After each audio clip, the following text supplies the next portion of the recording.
Hello everyone, this is Zen. Assalamualaikum warahmatullahi wabarakatuh. So for today's video guys ay gagawa po tayo ng banana sangkret mukbang. So ito na yun guys, prepare na natin yung niyog na gagamitin natin sa sangkret. Ayan po guys, so biyakin na natin yung niyog.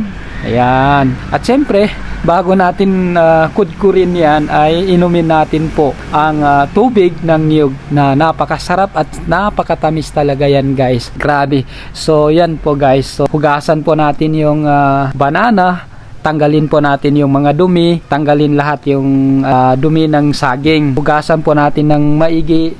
Ayan guys, hinugasan po natin yung saging. Tatanggalin natin yan lahat guys, yung lahat ng dumi niya guys. Ibuhos na natin guys yung naunang hinugas natin sa saging para matanggal yung dumi at mabawasan, at palitan po natin ng bago, hugasan natin ng ulit guys. So ayun po guys, nakikita niyo may hawak ako na mantika. Bakit po ako may mahawak na mantika guys? Kasi ang mantika po ay yan po yung panlaban sa madikit sa kamay na yung linta ng saging. Let's go guys, balatan na natin yung saging. Ayan guys, balatan na natin yung saging. Napakasarap talaga to guys. So itong isa na to na hawak ko guys ay palagay ko nasa matamis na to, hinog na siya guys. Kitang kita naman na may pagka-yellow na siya guys. So fast forward po natin guys, hugasan po natin guys, hiwain po natin yan ng maliliit. Hinahiwa po na natin guys, fast forward po natin guys. Ayun guys, at i-mekos-mekos na natin, mekos-mekos natin yan guys. Ayan, kitang kita nyo, napaka-press po yan, masarap po talaga yan guys. Mamaya lulutuin natin yan guys. So ngayon prepare na natin guys yung kudkuran, kung saan dito natin ikudkud guys yung niyog na kanina na nakita nyo. So ngayon magkudkud na po tayo guys. Ayan,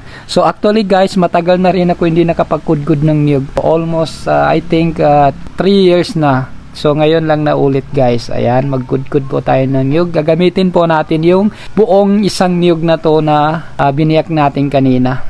Ayan, so nakudkud na lahat guys, kita nyo naman. So ang gagawin po natin ngayon guys ay lagyan po natin ng tubig yung niyog na nakudkud natin para po ay pigain po natin para po lumabas yung katas ng niyog. Ayan guys, binalik na natin yung ginamit natin na pangkudkud ng niyog. So maglagay na tayo ng tubig dito. Maglagay po tayo ng tubig sa palanggana. Ayan po, nakitang-kita niyo na guys, naglagay po ako ng tubig para po maglabas yung katas ng niyog at himay-himayin natin yung niyog.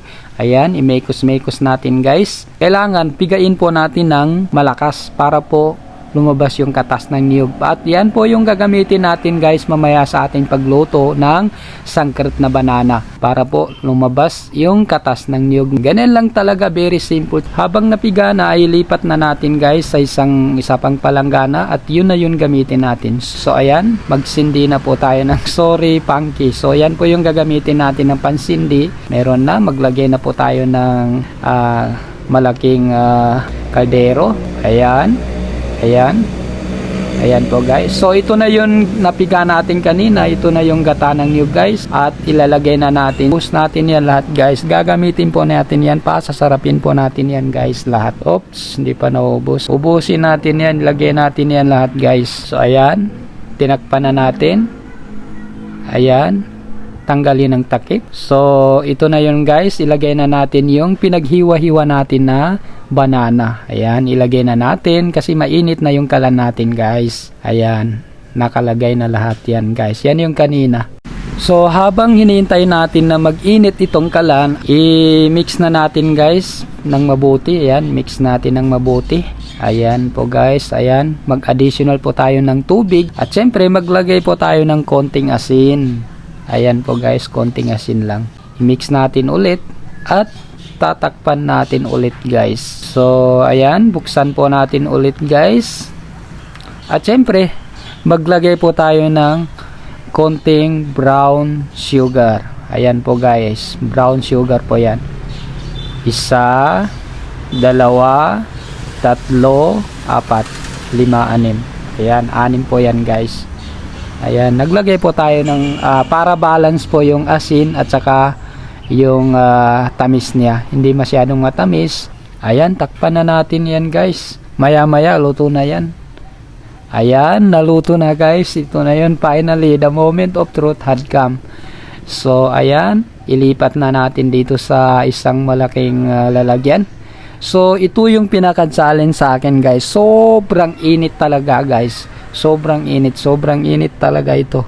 Nahirapan talaga ako ilipat yung sangkrat dito sa lalagyan niya kasi napakainit talaga yung kamay ko, grabe. Pero alhamdulillah, nagawaan po natin ng paraan. Ayan, nalipat na. Ito na yun guys, yung finished product natin ng banana sangkrat.